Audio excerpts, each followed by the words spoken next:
Hello friends, welcome back to my channel SRK drama explain. Friends, ये video मैं लोगों के एंटरटेनमेंट के लिए बनाती हूँ, so please watch full, share, subscribe and like this video. So friend, part की स्टार्टिंग वहीं से होती है जहाँ पर प्रीवियस पार्ट फिनिश हुआ था। फ़ान खुद को लेकर के बहुत ही ज़्यादा कंफ्यूज थी कि कल रात हुआ क्या था। तभी वहाँ पर एक सर्वेंट आती है जो फ़ान को बहुत ही अच्छी तरीके से पहचान रही थी और फ़ान उसे बिल्कुल भी पहचान नहीं रही थी। सर्वेंट के हाथ में अपने कपड़े देख करके वो और भी ज़्यादा डर जाती है। आंट, मेरे कपड़े आपके पास कैसे? तब वो सर्वेंट बताती है कि लेक ने कहा था कि ये कपड़े वॉश करके वो वापस से फ़ान को दे दें। फ़ान बातों ही बातों में सर्वेंट से पूछने की कोशिश करती है कि कल रात हुआ क्या था। नाइट का सीन दिखाया जाता है जहाँ पर फ़ान लेक को और भी ज़्यादा किस और उसे हक करना चाह रही थी, तो वहीं पर लेक उसे दूर रख रहा था। फ़ान, तुम अपने होश में नहीं हो, तुम नहीं समझ पा रही हो कि तुम क्या करना चाह रही हो। जिस पर फ़ान का कहना था, मुझे बहुत ज़्यादा गर्मी लग रही है, मुझे पसीने भी छूट रहे हैं, मुझे नहाना है। फ़ान की ज़िद करने पर बेचारा लेक अपनी हिम्मत बांधता है और उसके बाद वो फ़ान को शावर दिलाने के लिए लेकर जाता है, जहाँ पर फ़ान लेक से कहती है कि वो भी उसके साथ शावर ले। ये सब सुन करके लेक को समझ में नहीं आ रहा था कि वो क्या करे। फ़ान के कपड़े पूरी तरीके से गीले हो चुके थे।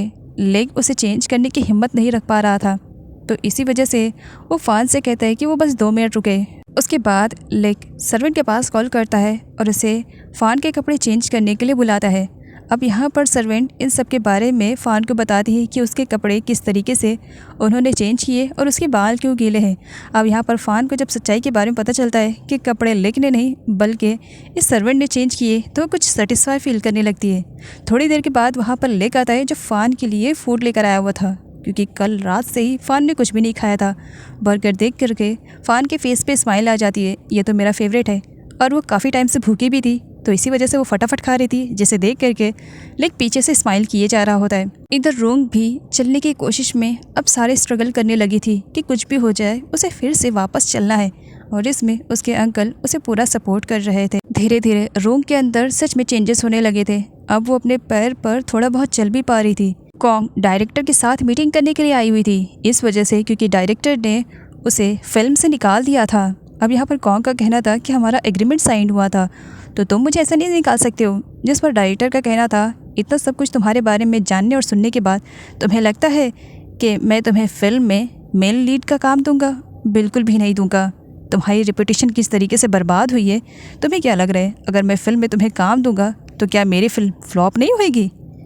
मुझे अपनी फ़िल्म को फ्लॉप नहीं करना है, इसलिए तुम मेरी फ़िल्म से दूर रहो। आगे सारे माफियाज़ लोगों को दिखाया जाता है जहाँ पर बैठ करके मीटिंग कर रहे थे। अब इन सबको अपना लीडर चाहिए था, तो सारे लोगों ने डिसाइड किया था कि पैट ही उनका लीडर बनेगा, क्योंकि बहुत कम एज में पैट ने जो कर दिखाया वहाँ के बड़े बड़े लोगों ने अभी तक नहीं किया था। तो इसी वजह से डिसाइड हो रहा था कि पैट लीडर बनेगा। तो वहीं पर सुफिया को इस बात से चिढ़ थी। वो जानती थी कि अगर पैट इस माफिया गैंग का लीडर बन गया तो उसकी रेपुटेशन खतरे में आ जाएगी। तो इसी वजह से वो तो बिल्कुल भी नहीं चाहती थी कि पैट लीडर बने। तो पैट को डराती धमकाती है कि जिस चीज़ के लिए वो हाँ करने जा रहा है उसकी रिस्पॉन्सिबिलिटी बहुत बड़ी है और शायद पैट ना कर पाए।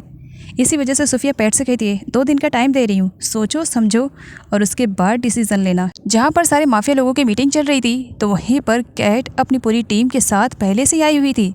सुफिया के जाने के बाद वो पैट के पास आती है और स्माइल करते हुए कहती है, तुम्हारी और मेरी मुलाकात इस तरीके से होगी इसके बारे में मुझे आइडिया नहीं था।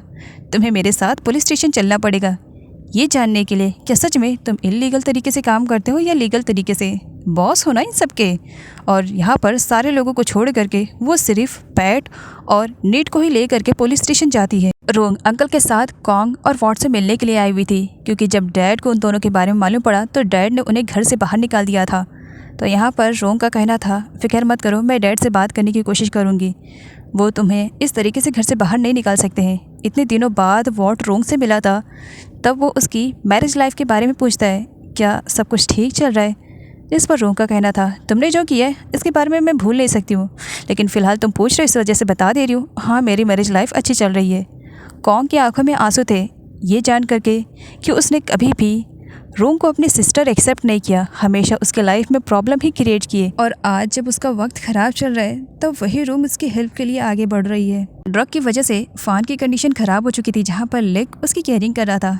तब कहा हुआ था, अंकल क्या आप फ़ान को प्रोटेक्ट कर रहे हो, क्योंकि उसने कई बार नान को देखा था कि उसने फ़ान के साथ फ़ाइट की है और हमेशा उसे मारा करती थी। तो यहाँ पर आज वो अंकल से कहता है कि वो अपनी फ़ान की केयरिंग खुद करेगा और उसे प्रोटेक्ट करेगा। लेक रूम से बाहर आता है और उसके बाद वो नान के पास कॉल करता है और उसे कह देता है कि वो आ करके अपना पूरा सामान लेकर के यहाँ से चली जाए, क्योंकि अब वो उसे अपने घर में बर्दाश्त नहीं कर सकता है। उसकी हरकतों की वजह से वो बहुत ज़्यादा परेशान हो गया है। टॉम नान से पूछता है, तुम्हारे चेहरे पे 12 क्यों बज गए हैं? नान उसे बताती है कि लेक ने उसे घर से बाहर निकलने के लिए कह दिया है। आगे वॉट नॉप से मिलने के लिए आता है। नॉप उसे देखता है, देखो अगर तुम उस वीडियो या तुम्हारी सिस्टर के बारे में बात करने के लिए आए हो तो मेरा मूड नहीं है बात करने के लिए, जाओ यहाँ से। सोफिया भी वहीं पर ही थी, जिस पर वॉट कहता है, मैं उस वीडियो या अपनी सिस्टर के बारे में बात करने के लिए नहीं आया हूँ, मुझे 30 मिलियन चाहिए। जिस पर नॉप स्माइल करने लगता है, क्या 30 मिलियन?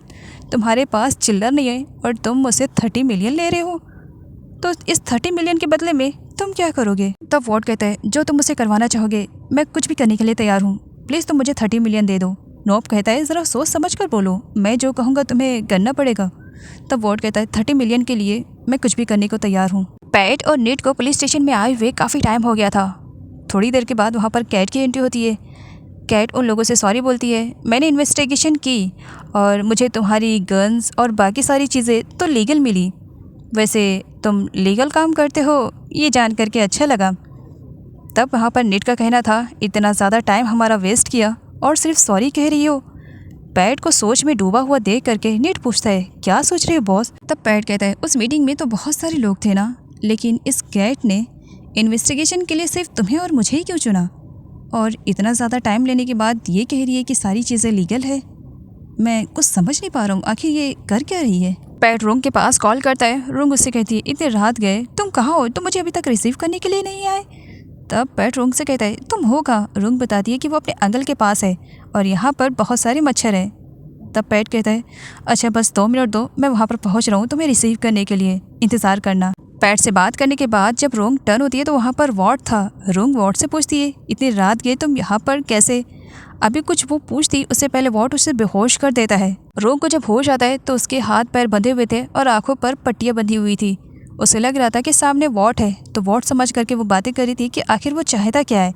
नोप उसकी आंखों की पट्टियों को खोलता है। सामने सोफिया को देख करके सच में रोंग डर जाती है, क्या ये सब तुमने करवाया है? वॉट को देखती है और यहाँ पर जब उसे मालूम पड़ता है कि वॉट ने 30 मिलियन की वजह से उसने नॉब के साथ डील की और रोंग को किडनैप करके यहाँ पर लेकर आया। रोंग जब सच्चाई सुनती है तो बहुत बुरी तरीके से टूट जाती है। वॉट, तुमने सिर्फ और सिर्फ पैसों की वजह से ये सब किया? इतना सब कुछ होने के बाद भी मैंने तुम्हारी और कॉन्ग की हेल्प करने का डिसाइड किया और बदले में तुमने सिर्फ 30 मिलियन के चक्कर में इन बुरे लोगों के साथ हाथ मिला लिया। सच में मैं कभी तुम्हें माफ़ नहीं कर पाऊंगी वॉट। सोफिया के कहने पर वॉट वहाँ से जाने लगता है। रोते हुए वो रोंग से सॉरी भी कहता है कि उसके पास दूसरा ऑप्शन नहीं था। अब यहाँ पर सोफिया को दिखाया जाता है जो रोंग को रोते हुए देखती है। तुम्हारे आंसू मुझे बहुत ज़्यादा सेटिस्फाई फील कर रहे हैं। वैसे पैट के चक्कर में तुम बिना वजह की फंसे जा रही हो। कहा था ना तुम्हें उसे छोड़ दो, लेकिन नहीं, उसका प्यार तो सर चढ़कर बोल रहा था ना। अब देखो तुम्हारी क्या हालत हो रही है, सिर्फ और सिर्फ पैट की वजह से। पैट नीट के साथ रोंग को रिसीव करने के लिए जाता है, लेकिन वहाँ पर रोंग तो नहीं मिलती है। उसका बैग मिलता है, जिसे देख करके पैट समझ जाता है कि रोंग के साथ कुछ न कुछ तो गलत हुआ है।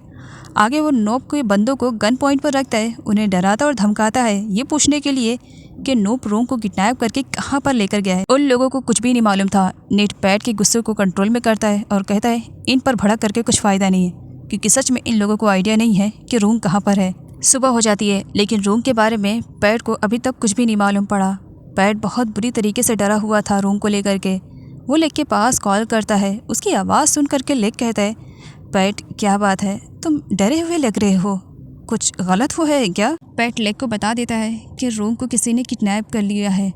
अगले सीन में दिखाया जाता है जहाँ पर लेक इस बारे में फ़ान को भी बता देता है कि उसके सिस्टर को किसी ने किडनैप कर लिया है। ये सुनते ही तो फ़ान तो एकदम बौखला सी जाती है। उसे किसी भी कंडीशन में उसकी सिस्टर उसकी आंखों के सामने चाहिए थी। नोप ने वॉट को एक सुनसान प्लेस पर बुलाया था उसे पैसे देने के लिए। अब यहाँ पर वॉट को 30 मिलियन मिल जाते हैं। नोप कहते हैं तुम्हारा काम बॉस को बहुत ही ज़्यादा अच्छा लगा, इसी वजह से 30 मिलियन से कुछ पैसे एक्स्ट्रा ही हैं। वॉट पैसे लेकर के वहाँ से जाने वाला रहता है, लेकिन सामने पैट और नीड को देख लेता है। पैट समझ नहीं पा रहा था कि वॉट यहाँ पर क्या कर रहा है। नोब कहता है, इससे मुझे थोड़ा सा काम था, क्या तुम यहाँ से जाओगे नहीं क्या? पूरी बातें सुनकर ही जाओगे। वॉट वहाँ से चला जाता है। वॉट का इस तरीके से नोब से मिलना पैट को कुछ हजम नहीं हो रहा था। इसी वजह से वो नीड से कहता है कि वो वॉट पर नज़र रखे। वॉट अमाउंट लेकर के घर आता है और उसके बाद स्टोर रूम में चला जाता है गन लेने के लिए। और पीछे से कॉन्ग उस बैग को देख लेती है। उस बैग में बहुत सारे पैसे थे। वॉट के पास अचानक से इतने सारे पैसे कैसे आए, इसके बारे में वो जानना चाह रही थी। वॉट से पूछती है, तुम्हारे पास इतने सारे पैसे अचानक से कहाँ से आ गए? और साथ ही वो उसके पॉकेट में गन भी देख लेती है, जिसकी वजह से वो और ज़्यादा परेशान हो जाती है। वॉट, तुम कहाँ जा रहे हो? मुझे समझ में नहीं आ रहा है, अचानक से तुम्हारे पास इतने पैसे आए और ये गन लेकर के तुम करने क्या वाले हो? कहीं तुम कुछ गलत तो नहीं करने वाले हो? जिस पर वॉट कहता है, नहीं, गलत जो करना था वो मैंने कर दिया, अब सब कुछ मैं सही करने जा रहा हूँ। रोंग ने कुछ भी खाया पिया नहीं था, इसी वजह से सफ़िया उसे फोर्सफुली पानी पीने के लिए कहती है। तुम्हें ज़िंदा रखना है, तुम्हें मारना होता तो मैं कब का मार देती, लेकिन ज़रा पैट को भी तो तड़पाना है, समझ में तो आए। प्यार जब छिनता है तो तकलीफ़ कितनी ज़्यादा होती है, इसी वजह से तो तुम्हें ज़िंदा रखना है। रोंग सफ़िया से कहती है, इस वक्त तुम मुझे लाचार समझ रही हो ना, लेकिन एक्चुअल में मेरी नज़रों से देखो तो लाचार और बेबस तो तुम मुझे नज़र आ रही हो, जिसे प्यार का मतलब ही नहीं समझ में आ रहा है। तुम्हें जो कुछ भी करना है तो मेरे साथ कर लो, लेकिन मुझे पैट पर पूरा भरोसा है, वो मुझे बचाने के लिए यहाँ ज़रूर आएगा। सफ़िया रूम की बातें सुनती है और उससे कहती है, अभी समझ में आएगा कि लाचार और बेबस कौन है, यहाँ कौन किसे किडनैप करके लेकर आया है। प्यार का मतलब अब मुझे तुमसे समझना पड़ेगा। रूम सफ़िया से कहती है, जो तुम्हारी डेस्टिनी में नहीं है तुम उसे कभी भी हासिल नहीं कर सकती हो, चाहे जो भी कर लो। सफ़िया गुस्से में रूम से कहती है, अब तुम्हें समझ में आएगा कि मैं कौन हूँ, मेरी पावर क्या है, और फोर्सफुली रोंग से उसका एक कन्फेस वीडियो बनवाती है।